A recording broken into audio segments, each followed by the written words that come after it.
Hello and welcome to our program. Ethics, values, wrongdoing, accountability. Most of us have black and white expectations from these words, but the reality is that often they are mired in shades of grey.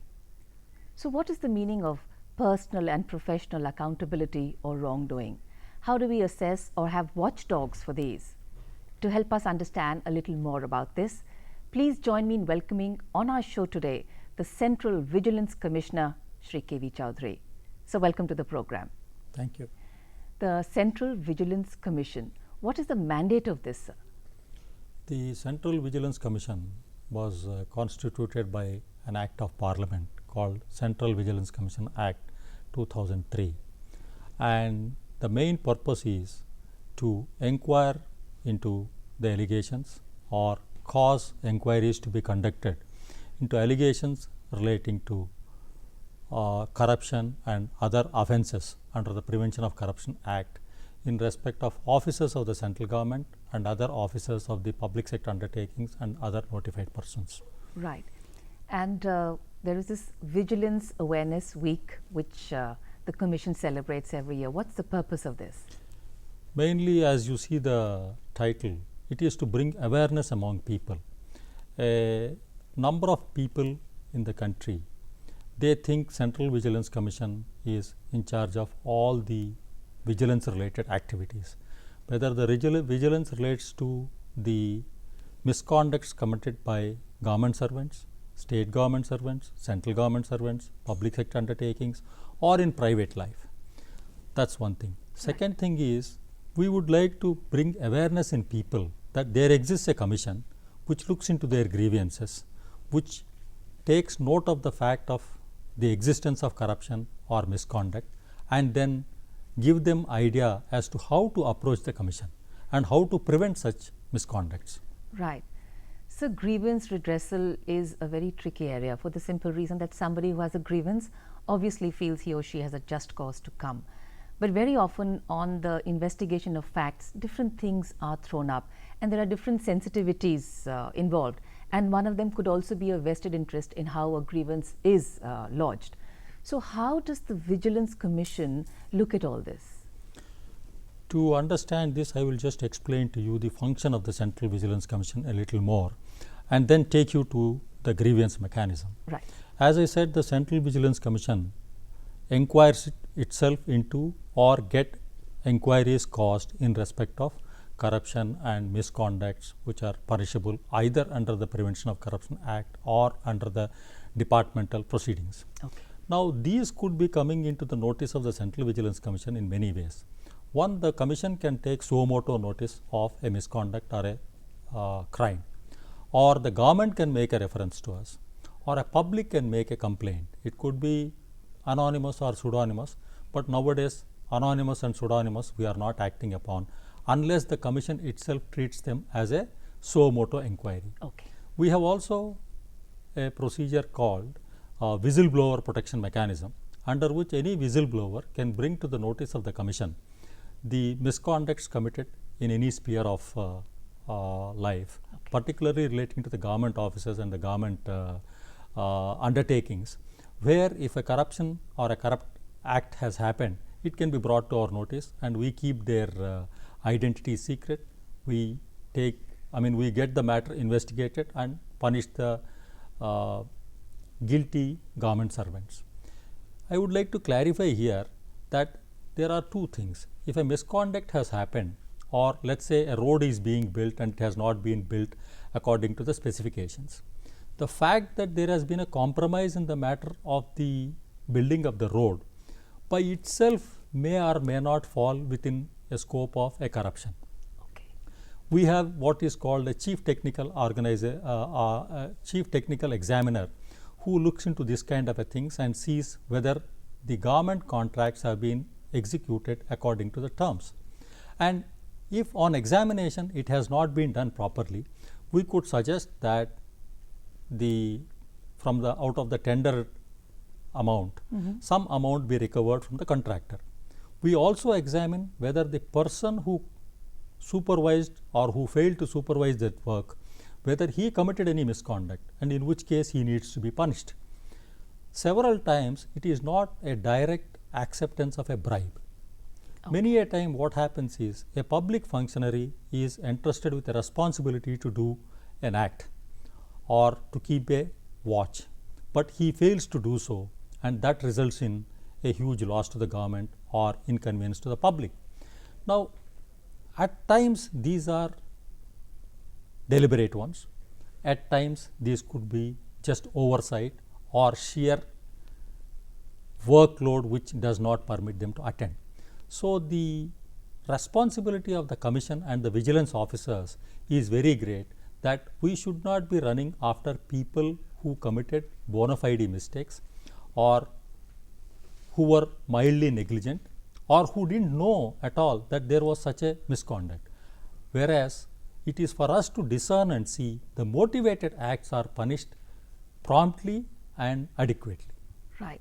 So, this which you said about discernment, also trying to see the intent behind, and I think the Indian judicial system also gives a lot of importance to what was the intent behind the act. Exactly. So, is there good training of the officers to see that how do you actually exercise the sense of discernment? You hit the nail on its head. There hasn't been that much of a formalized training in the matter of training the vigilance officers. There has been some training. There is a huge number of instructions, circulars and guidelines, etc. But the formalized training was very limited. So, we have also taken up in the recent past, again as a part of this vigilance awareness exercise, not as part of the vigilance awareness week, to train to start with our own officers and the chief vigilance officers who are attached to each of the departments as to how to discern these misconducts into deliberate misconducts or negligences, etc., and how to weigh the seriousness. And we have also been in touch with various national training institutes to develop a training content for our own officers. We have been successful in sending a few of our officers abroad also recently for the training purpose. Right. So, ethics, morality, values, these are also not only very individual, but there is also a general way of saying this is moral behavior, this is ethical behavior, and a lot of personal and professional boundaries tend to melt when such inquiries are taken up. So, in terms of how one sees professional conduct, how does the commission manage to say that some are grey areas, but we need to make black and white, and you need to send benchmarks and boundary lines, and then not only that, get people to agree with them irrespective of their personal feelings? How do you do that? See, most of the officers and the employees of the government, they are governed by what is known as conduct rules.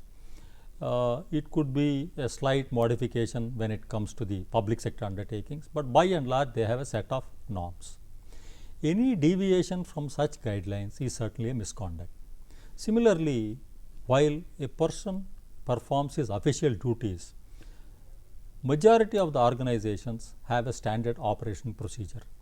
They have a list of do's and don'ts, right, and how it is to be done, how it should not be done.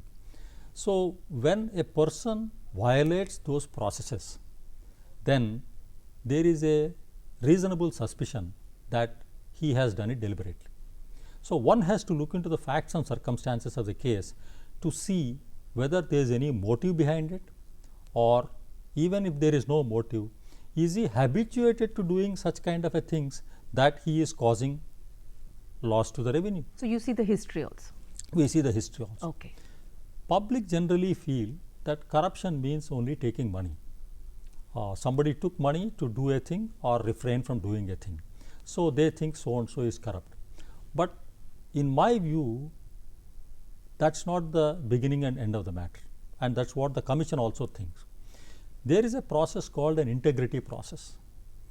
If a particular thing is required to be done in a particular way under the existing guidelines, and that is not done in that way, but in a different way, then the process has been compromised. Right. This is very important to know, because in the recent past, we have seen some what are now termed as scams. In these scams, probably the investigations are still on, the trials before the various courts are on. So, it would be prejudging the issue to say that who gave how much money to whom. But by and large, most people who are aware of the things agree that the processes have been compromised. And that's a breach. That's a breach. Okay. And you see, when you compromise with the process and you may not have taken a money from X, but the compromising of the process has helped X to get the contract vis-a-vis Y, who would have otherwise got the contract. True. So, that makes it a corrupt practice. Even if money flow has not been proved, the fact that somebody else got a benefit vis-a-vis somebody else who lost the benefit, that itself is a corrupt practice. Right. That means when processes are put into place, they are put into place with the deliberate thought of trying to cut out possible areas for suggested corruption. Yes. And they need to be respected. Exactly. I will also take this matter a little forward. Sir. This is why we are taking up this present scheme of vigilance awareness. The current theme of our vigilance awareness for the current year is preventive vigilance as a tool for good governance. That is, instead of getting into an act after a misconduct has happened, something bad has already happened, a corrupt practice has happened, you get into the picture, try to find out who has been responsible and try to fix him. What we are saying is, look at your processes, redefine your processes, fix responsibilities so that people don't misconduct themselves, and public are not inconvenienced. So, the preventive vigilance, the theme is that A, we look at our existing processes and see how do we streamline them, B, remove the bottlenecks and then reduce the areas of discretion, reduce the areas of public contact, so that people find it easier to get their work done. And there is no discretion, whether it is K.V. Chowdary who is doing the work, somebody else who is doing the work, the end result should be the same. If all this doesn't happen and in spite of it somebody has done something wrong, then you punish him quickly. Presently our procedures are so long, Right. and because of probably the overload or whatever it is, the cases where a misconduct is detected, it is taking very long to take it to a logical conclusion. And that reduces the impact, sir. Not reduces, it completely nullifies. True. For example, we tried and I would say that we were bold enough to study our own work, and we found that there is an average delay of about 94 months in the conclusion of these proceedings, assuming that the proceeding goes up to the level of a levy of a penalty. That serves no purpose. If somebody is to be punished after, say, something like 10 years after the commission of an offence, it serves no purpose. People would think that I can retire in the meantime or nothing happens. Right. That produces more corruption. So there's a conscious effort now to close issues faster? I won't say close, to finalize them as early as possible. Okay. We are also trying to work out a scheme or a process by which we identify the major misconducts and take them in a fast forward manner. Right. See, now what happens is, whether it is a misconduct involving a minor issue or a major issue, it looks as if we are treating them in the same par. So, that is also not giving the desired effect.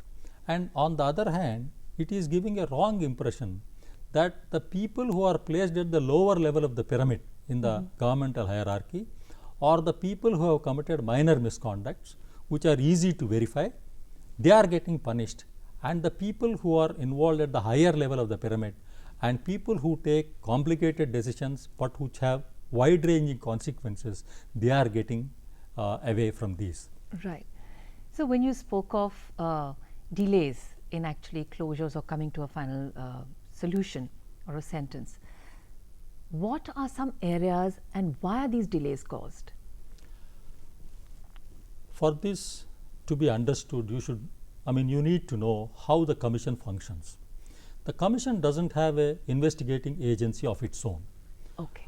One of the main functions of the commission is to supervise the work of the Central Bureau of Investigation insofar as it relates to the investigation of offences relating to prevention of corruption by civil servants or government officials. So, the CBI is investigating. Some of the cases are, rather most of the cases are investigated by what are called chief vigilance officers, who are part of the organization itself. So, whether a case emanates from the commission or a complaint comes to the organization itself, it is basically investigated by the chief vigilance officer or the people under him. Okay.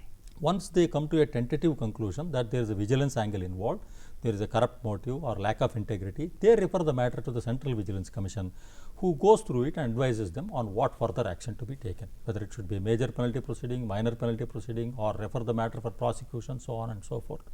So, there is a long chain. The other thing is, because there is a habit of too much of complaining, one within the organization and one from outside the organization, the pipeline gets choked. There are certain organizations where the petitioning is so rampant that the sheer physical volume makes it impossible for any organization to handle them.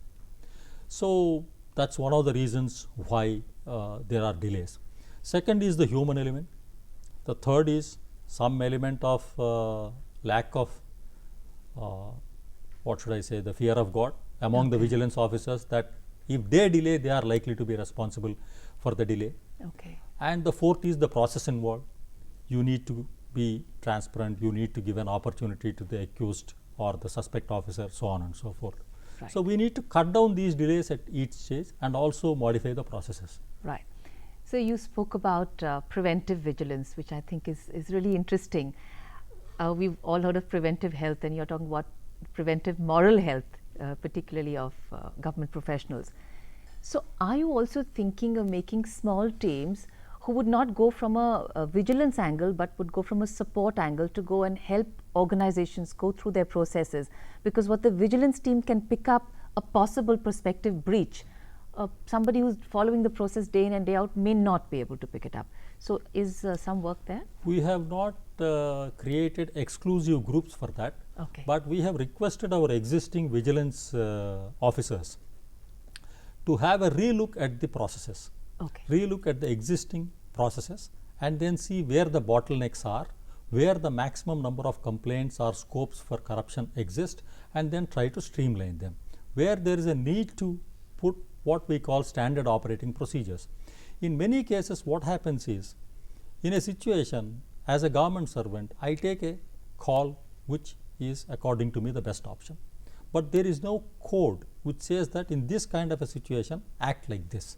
So, these are called what is called a standard operating procedure. Right. To the extent of regular situations where people come across issues, if we could lay down the processes that these should be the minimum steps which you should do, then things can get better. Right. And this will also help then the escalation. So, the choking would also become less at that point. Right. You are right. So, we are going to go in for a short break. When we come back, we would also like to learn from you that you are moving now from punitive action to preventive action, so that the punitive component is less.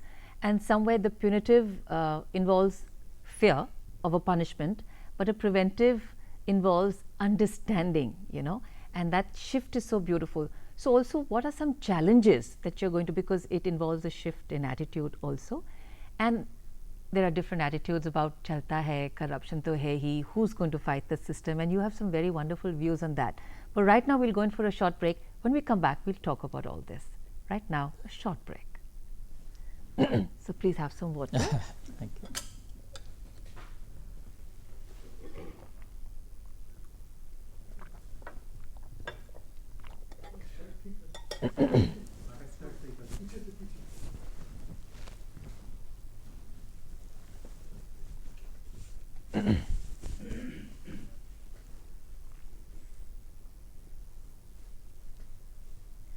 Welcome back. We're still in conversation with the Central Vigilance Commissioner, Shri K. Chowdary. So, when we talk of punishment or punitive measures, and normally all vigilance commissions and vigilance officers are linked somewhere to punishment, and you're trying to bring a change in saying you need to be inspired, not to invite punishment. This attitudinal shift, one is within the organization of the Vigilance Commission, and one is the other stakeholders who are affected by this commission. How do you bring a change in attitude? For this, we need to get into the meaning of what is vigilance. Vigilance actually means being aware of or being vigilant. That is, you be careful about things, you keep noticing them and be aware of what is happening or what could happen if you do or you don't do a thing. From that, vigilance, unfortunately or fortunately, over a period of time has become a misunderstood word. Vigilance means that you go and punish somebody, or vigilance means you run after somebody whether he is worthy of being run after or not. So this fear has to be taken out first among the public itself and from the officers itself. Right. Now, for doing that, we need to keep them informed that following the right processes without looking at the end result of a particular issue is what the government officer should be doing. If I follow all the right processes and X gets a contract or Y doesn't get a contract, I am not responsible for it. Or when you are dealing with a file, how you deal with it. As long as he is performing these functions according to a laid down procedure, he should be safe. Now, for example, you take in a process of tendering or auctioning, which happens mostly not only in government, more in public sector undertakings. Now, we have brought in a lot of changes and we have brought in a lot of checks and balances. Because of this, the misconduct or a corrupt practice is prevented. Like for example, in the tendering process, we have required most of the agencies to enter into what is called an integrity pact. That is, people who are tendering for a contract where are required to sign an integrity pact saying that they will follow ethical practices in quoting for the tender. Okay. And we have also, through the Central Vigilance Commission and with the Association of Transparency International, brought in the concept of independent external monitors. That is, there is a third party who is not employed by the commission or employed by the tendering agency. He is appointed as something like an umpire. He is not part of the tender, but he is there just watching right from the framing of the tender till the work is executed. So, if any of the participants in the tender have a grievance or a dispute or a clarification needed, they can approach this man who is an independent agent and he can clarify to them. So, this is one preventive mechanism, because earlier what used to happen is that something used to happen and people will rush to the court and get the whole thing stayed or get it quashed or something like that. Right. But now there is a kind of a vent. Similarly, our preventive vigilance officers also look at the systems and then see that before the matter gets very bad, we retrieve the systems. Okay. That's how we are trying to do that. And then the most important thing is we are trying to bring a lot of awareness in people, not only in the public but among students, the younger generation. This year, for example, as part of our Vigilance Awareness Week, we have identified 100 cities and towns across the country wherein we carry out this exercise of vigilance awareness, particularly among students who are likely to come into the workforce in the next 1 year or 2 years, that is the final years or the penultimate year, and the 11th and 12th class children, and conduct the sessions on either debates, oratory, seminars or lectures, and we make them aware what is vigilance, what is good practices, what is ethical practice, so that they are seeds of good behavior, good ethics, good governance are seeded in them. Right. So when a government officer makes a notation on a file or takes a decision, we know that a lot of things are now in the purview of right to information. There is greater transparency. The public can know what is happening. But there is also a feeling in government circles that somewhere this is also affecting decision making in many officers, because they're scared to put down notations because anybody can question them. What are your views on this? Yeah. In the lighter vein, people keep talking about 3 C's. CBI, the CAG and the CVC. Jokes apart, every government servant is required to perform his functions in a rational, responsible manner, and whatever decision he takes, he is supposed to reduce it to writing and give the reasons therefore. Right. If the reasons there are recorded, then whether a person asks for it under RTI, he doesn't ask for it under RTI, but straight away challenges and the court calls for the records and looks into it, the file speaks for itself. You see, what an officer has to do is that he doesn't commit a mistake based on the available information, instructions, guidelines, or in certain cases case laws, and he has to pass a speaking order. Right. What you call in legal parlance a speaking order, a reasoned order. Okay. If he doesn't do that and he just reads the whole note and says, I approve this, but he doesn't say why he approves it, that's where the opaqueness or lack of transparency comes in.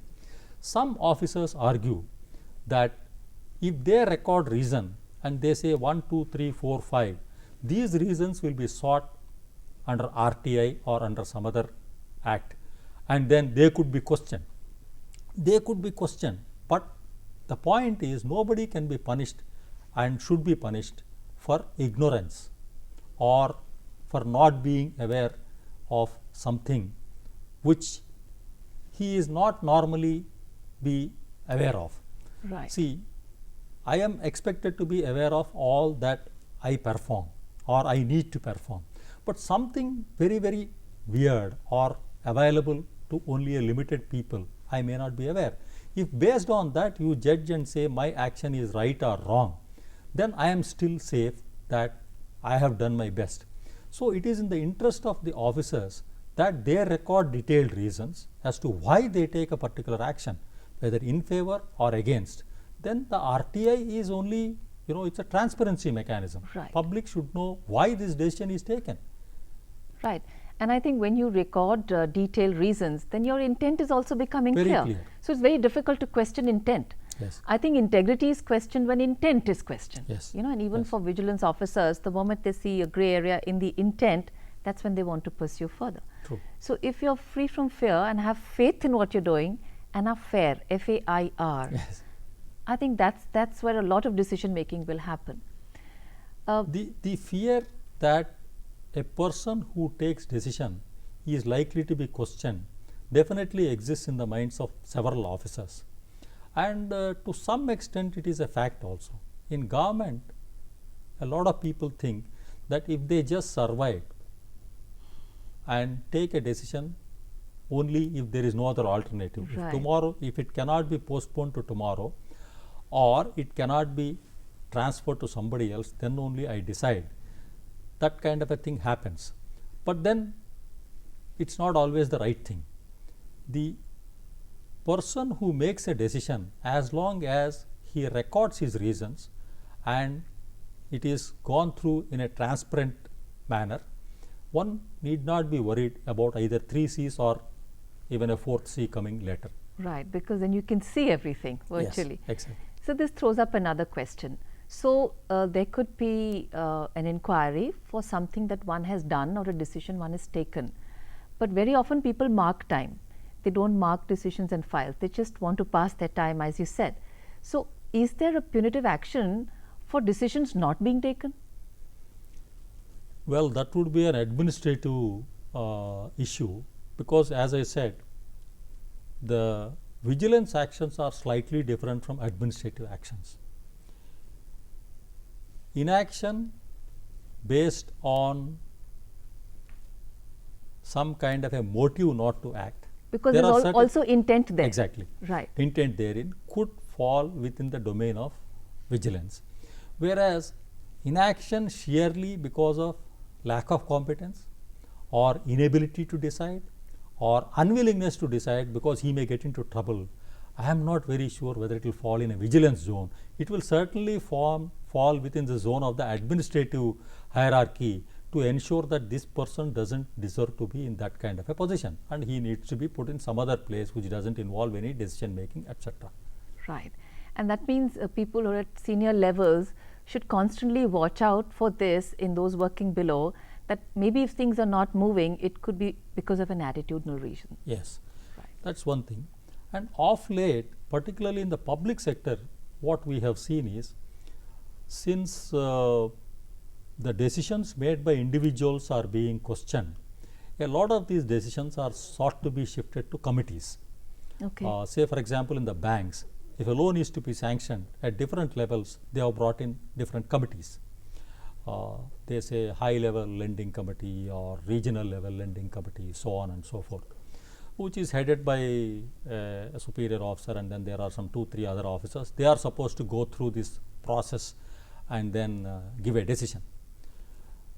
Well, it brings in probably some transparency in the form of more than one person applying their mind, but at times it looks as if that if the committee is headed by a higher level of officer, the officers, others who seem to be fall in line with whatever is the senior most officer said, but the responsibility gets shifted to everybody. Okay. So we still have to assess whether the committee system is a substitute for the individual making the decision. Right. So what are some challenges of the commission? The biggest challenge of the commission is to bring some more discipline in the vigilance matter. Okay. We know whether there haven't been many studies as to the extent of corruption, but most of us agree that there is a substantial amount of corruption.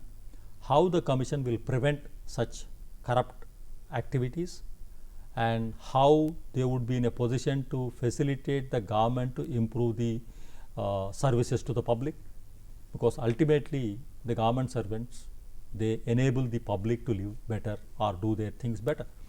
If that is not served, then the governance is taking a beating. So our aim is to improve the process of governance, make it more transparent, make it more ethical, make it happen faster and better quality. The second thing is to bring down the timelines for acting against people who have already committed irregularities. That is what we call the punitive vigilance aspect of it. Bring it down so that once a misconduct is dealt with in a quick and effective manner, it serves a big purpose of preventive vigilance for others. Right. So that's how we are taking up this awareness seriously. Right. So we're going to go in for another short break. When we come back, we'll not only learn a little more about what your journey has been with the revenue services, but also to say that somewhere whenever we see the word revenue in, whether it's taxation, whether it's vigilance, or wherever you have a money angle involved, there is a lot of skepticism. And you have a huge force working with you, Yes. Have earlier also had, who come from the same strata, which is so to say the common man, where skepticism vis-a-vis corruption has come in. So how do you deal with this skepticism? Are we bringing in attitudinal changes, value changes? Other than a professional experience, we'd also like some personal views on that. But right now, another short break.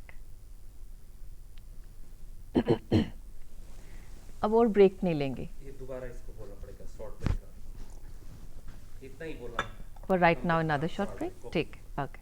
हाँ, okay. But right now, another short break. Okay. Yeah. अब कितने minute आपको लेना है? 50. Half and our का हो गया. अच्छा 30 हो गया ना, आपको 20 मिनट्स और चाहिए. Am I right for a full program? हाँ, एक ये पूरा भी लंबा कर रहे हैं. 20 minutes. Got it.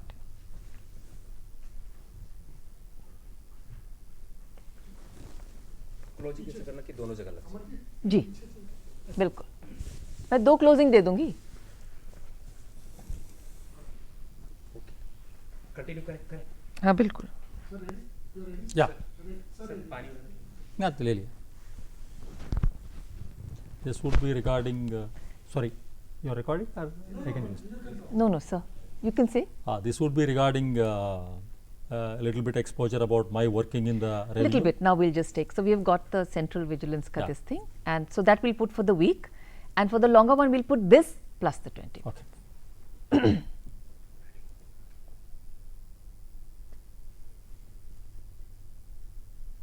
Welcome back. We're still in conversation with Shri K. Chowdary, who is the Central Vigilance Commissioner.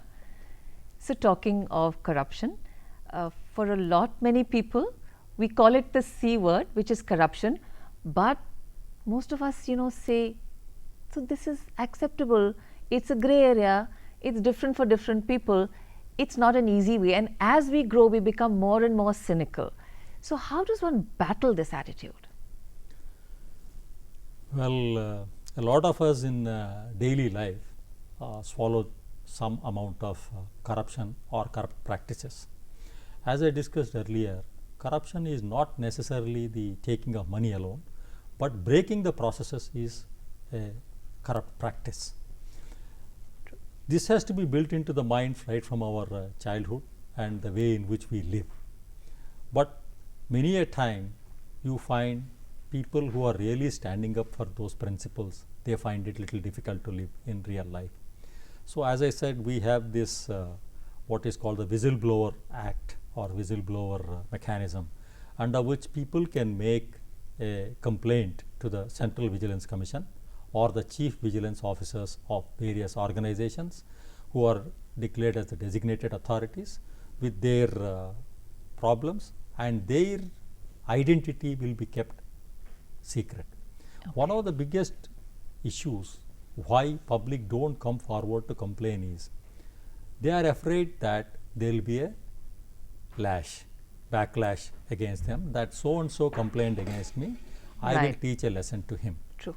So, people don't want to take that kind of a adversarial position.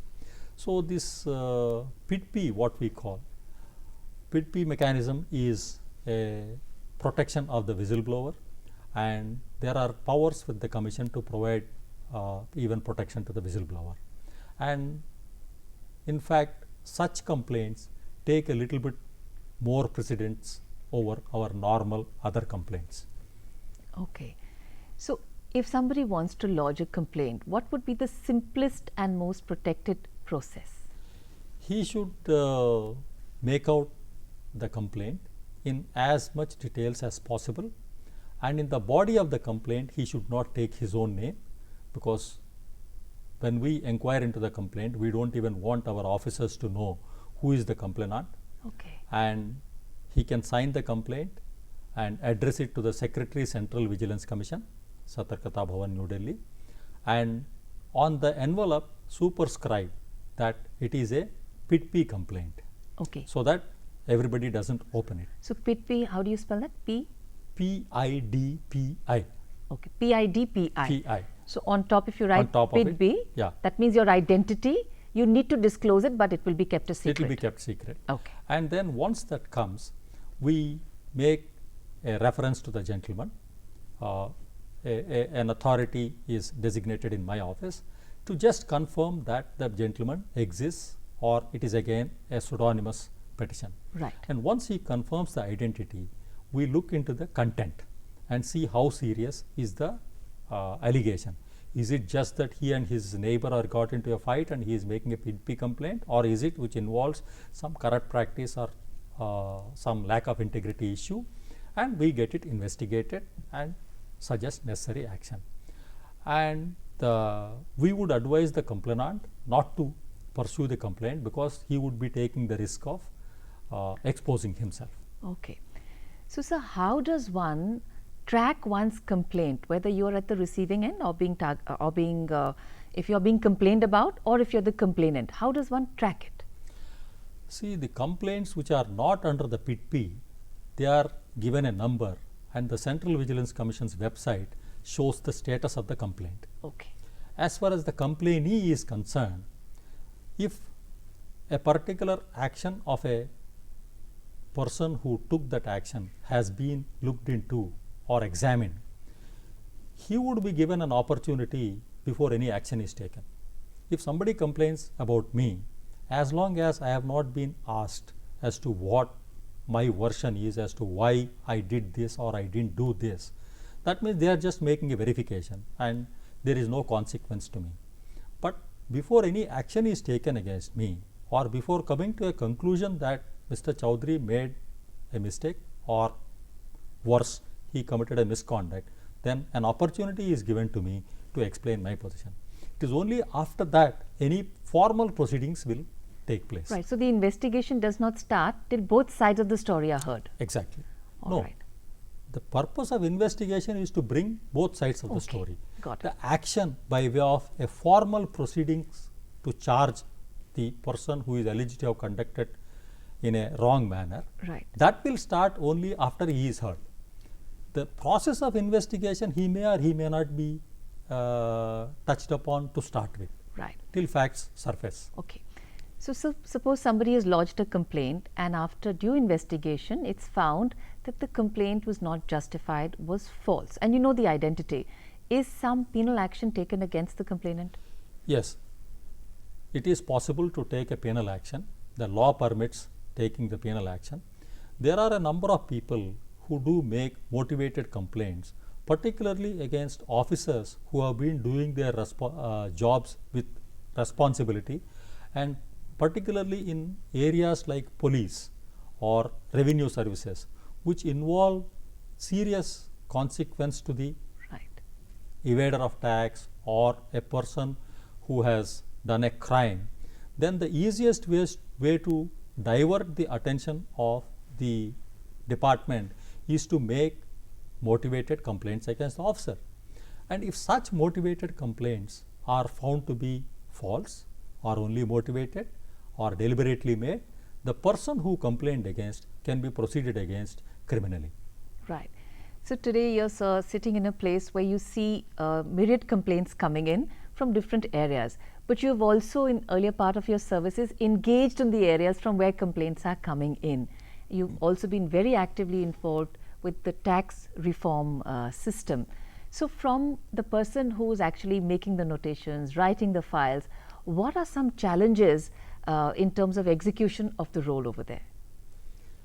In my previous assignment in the income tax department spread over about 36 years, I had an occasion to deal with a large number of sensitive cases relating to investigation of evasion of taxes. Right. And investigation of evasion of taxes is somewhat similar to investigation into the conduct of a person who has committed a misconduct. Ultimately, its basic tenets of both are investigation. There you are trying to find out whether any tax has been evaded. Here you are trying to find out whether any misconduct has been committed in doing or not doing an act. Right. In that process, I had learnt a substantial number of lessons by way of both formally through attending various training programs as well as through my own working process on the investigation techniques, on the need for transparency, on how to draft your own orders and present them, etc. So that comes in a big way here. The other thing is, some of the revenue departments, there is a lot of complaining both from colleagues who are either jealous or who are competing for the same post, and also by the taxpayers who are put in a difficult situation. Any person who has been put in a difficult situation, he would like to get out of it in whatever best possible manner without the ethical aspect of it. True. In fact, while working in a revenue department, I had once the shocking experience to know that one of our officers who was investigating a particular case, they had found the taxpayer in a very kind of a bad situation. And our intelligence showed that to get over the situation, they were trying to fabricate evidence against the officer and deposit money in his account, because anybody can go to the bank and deposit money in anybody's account and put the money in his account so that It showed it shows as if that he has got some money in the account and he can't explain, so on and so forth. Going back to the issue again, that officers who are in the government, particularly those who are dealing with sensitive positions, they are susceptible to this kind of risks. Well, these are professional risks. That's why the commission has a dual role in protecting officers who have taken bona fide decisions and distinguish incorrect actions from the motivated actions. Similarly, in the revenue services and in the judicial services and in probably in other services also, where an interpretation of law is involved.